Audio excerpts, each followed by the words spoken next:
자, 여러분 안녕하세요. 올해도 여러분하고 만나게 됐는데 말이죠. 오늘 부동산 중개업 실무 특강이라는 부분을 갖고 여러분들하고 같이 공부를 해보겠습니다. 사실 이 실무 특강 시간이 참으로 어렵게 마련이 됐습니다. 대면 강의를 할까 이제 뭐 이렇게 비대면을 할까 해서 대면 강의로 하기로 했다가 또 요새 코로나가 다시 심해진 관계로 이제 비대면으로 하게 됐거든요. 그래서 지난해 교육을 따라서 올해도 팬데믹 현상으로 이런 일들이 있는데 어떻든 어려운 중개업 시장 여러분 충분히 고민도 하시고 이런 시간을 통해서 여러분이 발전하는 시간이 됐으면 좋겠다 얘기를 드리면서 같이 공부를 해보겠습니다. 자, 요새 우리가 어떤 시대냐면 뉴모럴 시대라 그러죠. 뉴모럴 시대는 뭐냐? 그만큼 바빠지고 있다는 거죠. 그래서 아마 중개업도 여러분 모든 부분들이 빨리빨리 바뀌고 있을 거예요. 그거에 따라서 여러분도 이런 교육을 통해서 우리 중개업 시장의 변화를 보자는 거죠. 자, 어떻든 그런 생각을 갖고 여러분들하고 공부를 해보겠는데 뭐 양력이야 여러분 보셨잖아요. 그런데 제가 잠깐 좀 얘기 드리려고 하는 게 뭐냐면 오늘 강의가 뭐 2시간인데 2시간에 다 하진 못할 거란 말이에요. 그런데 혹여나 오늘 강의에서 궁금한 부분이 있으면 제가 지금 유튜브에 보면 현문길 TV라고 있어요. 아니면 자료로 들어가 보고 싶다면 다음 카페에 들어가면 행비연이라고 있거든요. 그래서 이런 자료를 통해서 여러분들이 더 공부하는 그런 시간 가졌으면 좋겠다. 이런 얘기를 하고요. 판례로 배우는 중개 실무를 볼게요. 자, 아파트의 반려견을 키우는 경우에 임대인의 동의 여부를 보자는 거죠.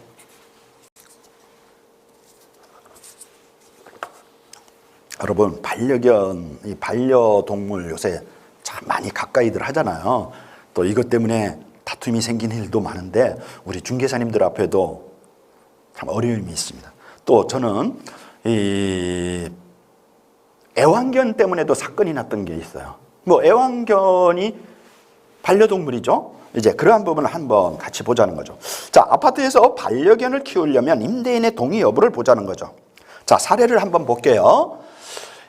임차인 A는 경기도 공공시에 있는 한 아파트를 보증금 4억에 임차하기로 하고 집주인인 임대인 B에게 계약금 4천만 원. 그러니까 4억이니까 뭐 10%로 우리가 대략 잡아서 4천만 원을 지급했다는 거죠. 그러나 임차인 A는 당시 반려견 3마리와 함께 거주할 예정이었으나 그 사실을 계약 당시에는 언급하지를 않았어요. 그런데 임대인 B 또한 반려동물에 대한 언급이 없었죠. 그러니까 뭐 중개사가 말은 안 하고 계약서 썼겠죠. 그렇죠? 자, 그런데 임차인 A가 반려견 3마리를 키우고 있다는 사실을 어떻게든 뒤늦게 안 거예요. 그래서 임대인은 새 아파트에 반려견이 웬일이냐, 웬 말이냐, 계약 해지하겠다는 거죠. 그래서 해지하겠다는 게 내용 증명으로 보낸 거죠. 계약금을 수령할 계좌번호를 알려주면 이를 공탁하겠다는 내용을 임차인의 앞에 통지를 하게 된 거죠. 임차인 깜짝 놀라죠. 그 후에 어떻든 집주인 B는 법원에 이 계약금 4천만 원을 공탁했습니다. 그리고 임차인 A는 같은 해, 자, 임차인 A입니다. 여기에서 B는 공탁을 했고요. 임차인 A는 같은 해에 3월에 공탁금을 수령을 합니다. 또 본인이. 자, 그러나 계약한 아파트에 살 수 없게 된 임차인 A는 임대인 B를 상대로 이제 소송을 하게 됩니다. 자, 여러분 잘 들으세요. 중개업이 힘든 이유는요, 이겁니다. 무슨 얘기? 여측 이심입니다. 여측 이심 무슨 뜻이에요? 맞아요. 화장실 들어갈 때하고 나올 때가 달라요. 모든 게 계약해서 좋게 진행이 되면 큰 문제가 없어요. 그런데 어떻게 돼요? 이렇게 계약이 깨지게 되면 이제 제일 곤란하신 분이 중개사님이 되는 거예요. 그냥 불리한 건 다 중개사 앞으로 치고 들어오잖아요. 그래서 우리 중개사님은 전문가가 되셔야 돼. 구분할 수 있는 능력이 있어야 된단 말이에요. 자, 어쨌든 이렇게 해서 이제 소송을 냈다는 거예요. 자, 그러면 소송에 가서 어떤 부분을 했느냐는 거 보죠. 소송에서 임차인 A는 집주인 측의 통지는 해약금에 기한 해제의 의사표시를 봐야 하므로 그 효력이 발생하기 위해서는 임대차 계약서 제6조에 따라서 계약금 4천만 원인 2배인 8천만 원, 8천만 원을 지급해야 되는데도 불구하고 4천만 원만 받았으니까 4천만 원을 더 줘라 하고 이제 주장을 하는 거죠. 자, 우리 보통 다 그렇게 하잖아요. 계약서 쓸 때 뭐라 그래요? 계약금, 임대 계약 4억, 계약금 4천만 원. 그러면서 특약사항에 이게 있을 거예요. 특약사항이 아니지만 본조에 있죠. 2조, 3조, 4조에 이런 내용이 있죠. 계약, 임대인이 계약을 해지하려면 계약금의 100을 보상하고, 그렇죠? 그 다음에 임차인이 하게 되면 계약금을 포기하기로 한다. 이게 해약금 계약이란 말이죠. 그러니까 지금 임차인은 바로 이 얘기를 하는 거예요. 당신이 4천만 원을 받아왔는데 당신이 지금 해약하고 있지 않느냐? 그러니까 8천만 원을 내라. 지금 이런 소송이죠, 사실은. 자, 그렇게 해서 임차인 A와 임대인 B가 체결한 임대차 계약 7조에는 손해배상에 대한 별도의 약정이 없는 한 계약금을 손해배상의 기준으로 본다. 이 내용이 아까 그 내용이었는데 이를 근거로 집주인은 책임져야 할 배상액을 집주인에게 책임져야 될 배상액을 요구한 것이다.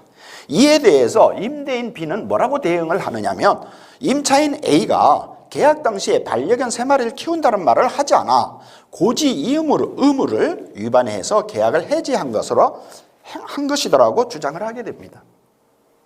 이제 소송회가 되면 서로의 주장이죠. 그렇게 해서 법원에서는 이제 판례를 내리게 되는 거죠. 판결을. 자, 그러면 과연 법원은 어떤 판결을 내렸을까요?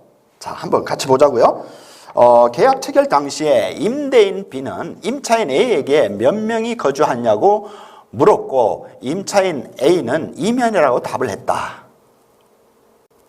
이후 임대인 B는 다시 집이 넓은데 2사람만 거주하겠냐라고 묻자 임차인 A가 그렇다라고 대답을 한 사실은 인정할 수 있다. 그러나 임대차 계약서상에 반려견에 대한 기재는 전혀 없고 임대인 B가 임대차 계약을 체결하면서 공인중개사 또는 임차인 A에게 반려견을 기르지 않는 것을 조건임을 고지한 바가 없다.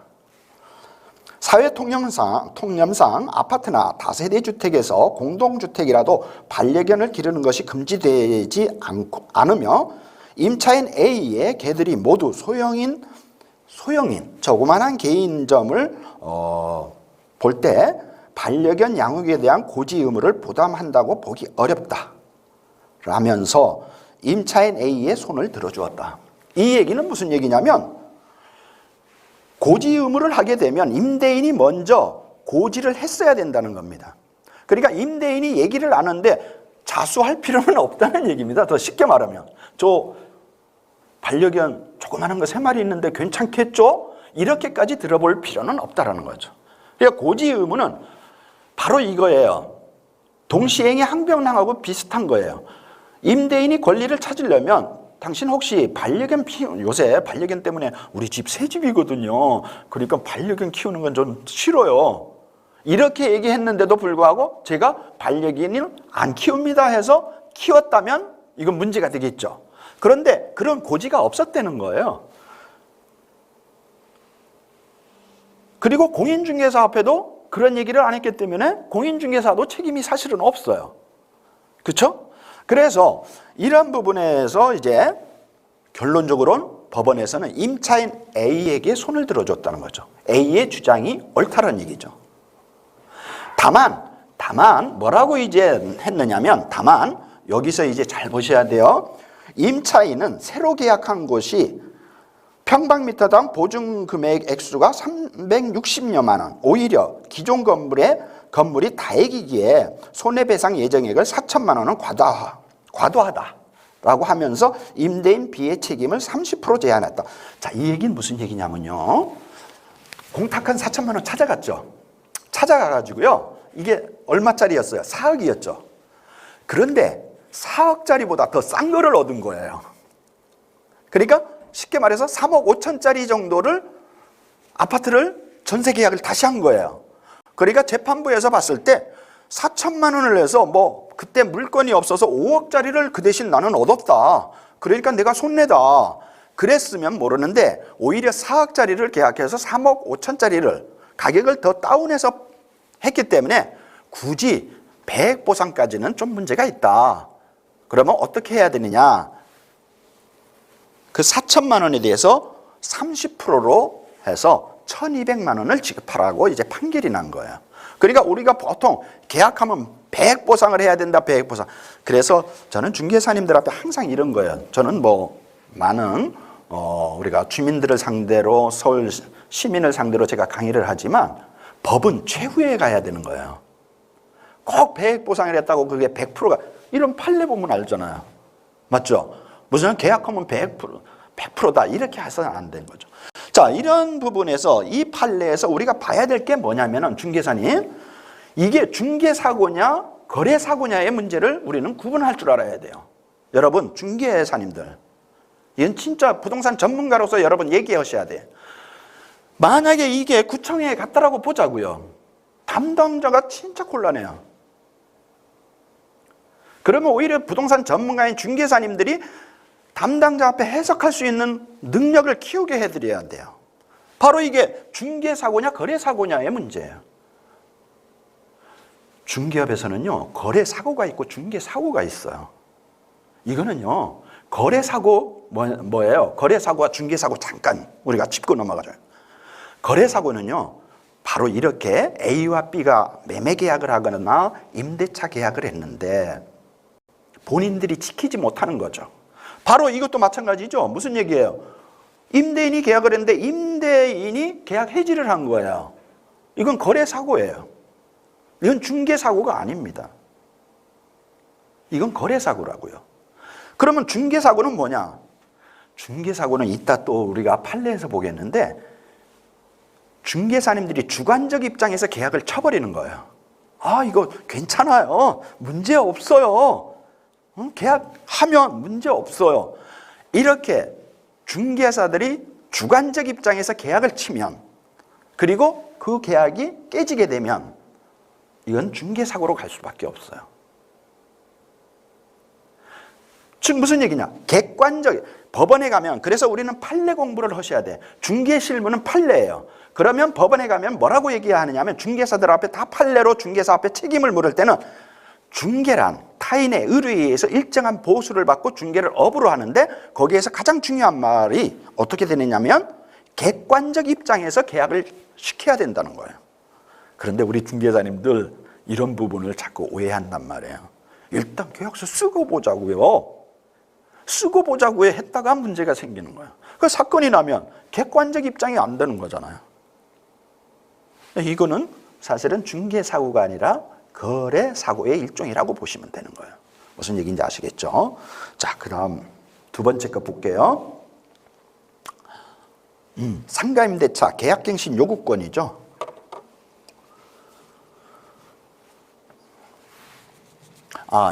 아까 이제 이 판례를 보기 전에 잠깐 제가 사례를 하나 얘기할게요. 여기에서는 반려견이었잖아요. 제가 예전에 어떤 부분을 상담을 했느냐면 애완동물이 있어요. 애완동물. 반려견하고 또 애완동물도 거의 비슷한 개념인데 좀 틀려요. 반려견은 말 그대로 견이라는 강아지를 말하는 거예요. 하기야 반려견이 꼭 강아지만 하는 건 아니에요. 큰 것도 있잖아요.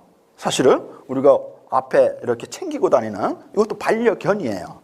그런데 우리 생각은 반려견 하면 거의가 다 조그만한 거를 생각하는 거죠.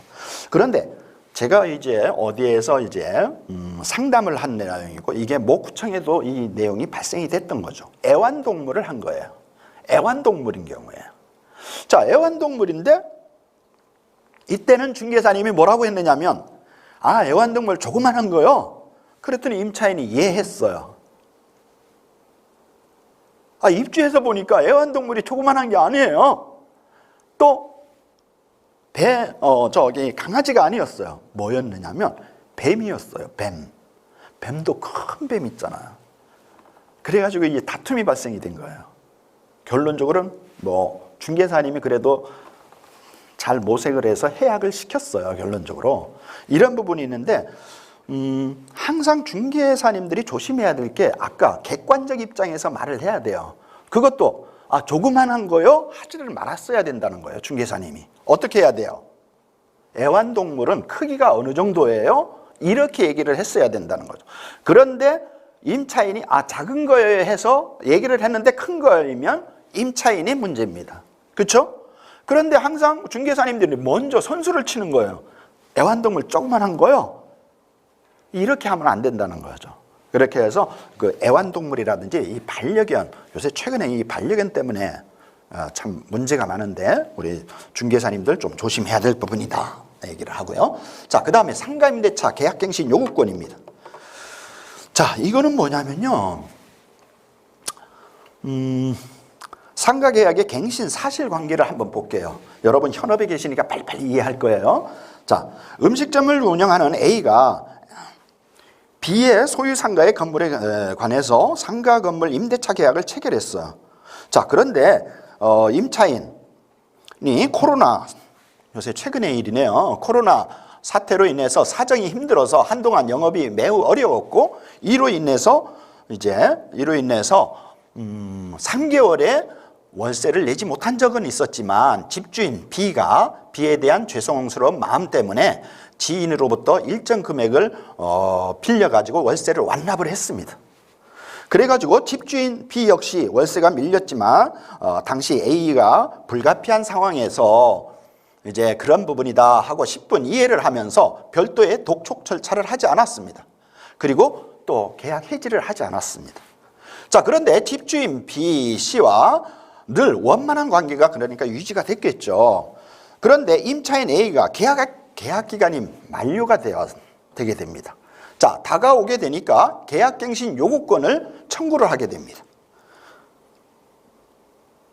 그 계약갱신 요구할 당시에는 밀린 월세는 없었습니다. 자, 그런데 임대인 B가 계약갱신 요구권을 거절을 하게 됩니다. 무슨 얘기인지 아시겠죠? 자, 그러면 여기에서 이제 보면 상가임대차보호법을 여러분 참고적으로 이제 강의 우리가 비대면 강의라서 제가 자료를 올려드렸어요. 여러분 뭐 교재 법을 찾아보시면 알겠지만 상가임대차보호법 제10조에 보면 임대인은 임차인이 임대차 기간 만료되기 전 6개월 전부터 한 달 전까지 사이에 계약갱신을 요구할 경우에 정당한 사유 없이 거절하지 못한다. 이 부분에 있는데 1번을 보시면 뭐라고 나오느냐면 임차인이 3기의 차임기에 해당하는 금액에 이르도록 차임을 연체한 사실이 있는 경우. 자, 연체한 사실입니다. 잘 들으세요. 이게 혼동할 수가 있는 거예요. 자, 그리고 또 하나는 위로 올라가면 상가임대차법은 6개월 전부터 1개월까지가 계약갱신 요구권을 기간입니다. 자, 그런데 주택에서는 어때요, 여러분? 주택에서도 똑같죠? 어때요? 아니에요, 여러분. 틀립니다. 주택에서는 6개월부터 2달 전까지입니다. 이것도 알아놓으세요. 주택에서는 6개월부터 2개월 전까지였어요. 그리고 상가에서는 그대로 6개월에서 한 달, 이 차이점. 그리고 나머지는 이거 보시면 되는데 이제 다음 걸로 넘어가 보자고요.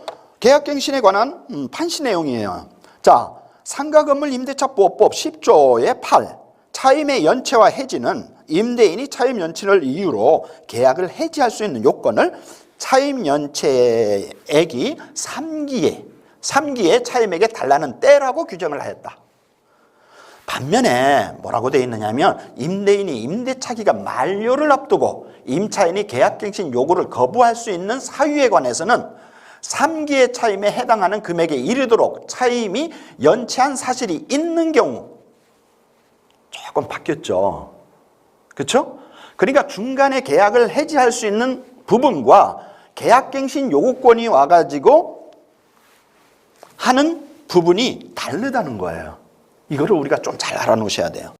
그래서 이렇게 왜 다르냐는 거는 뭐냐면 그 취지는 임대차 계약 관계는 당사자 사이의 신뢰를 기초로 하므로 종전 임대차 기간에 3기분에 달하도록 연체한 사실이 있는 경우에까지 임차인은 일방적 이사에 대해서 계약 관계가 연장되는 것을 허용하는 것은 아니다라는 것이죠. 그러니까 무슨 얘기냐면 다음에 딱 보면요. 위 규정들의 문헌과 취지를 우리가 살펴보면 어떤 부분이냐면 결과적으로 위 판례에 따라서 계약갱신 청구 및 그 거절에 관해서는 계약 해지와는 달리 임대차 기간 중이라도 어느 때라도 3기분이 연체한 사실이 있었다면, 그러니까 아까 3개월이 연체가 됐으면 중간에 계약 해지 요구권이 됐어요. 그런데 이제 기간이 다 돼서 임차인이 계약갱신 요구권을 요구할 때는 연체가 됐었다면 계약갱신을 안 해줄 수도 있다는 얘기입니다. 요 차이점이에요. 그러니까 이 차이점을 분명히 아셔야 돼요. 결국 임대인과 임차인 간의 신뢰관계가 깨진 거라는 거죠. 그래서 임대인과 임차인 간의 신뢰관계가 깨진 것으로 볼 수 있으므로 임대인으로서는 임차인 간의 계약갱신을 거절할 수 있는 정당한 권한이 한다고 볼 것이다, 이런 얘기입니다. 그래서 우리가 중간에 상가에서 월세를 안 내서 계약 해지를 하는 거하고 계약 기간이 만료가 돼서 상가 임차인이 계약갱신 요구권을 할 때하고는 규정이 다르다는 걸 우리가 이런 시간을 통해서 알아놓으면 좋겠습니다.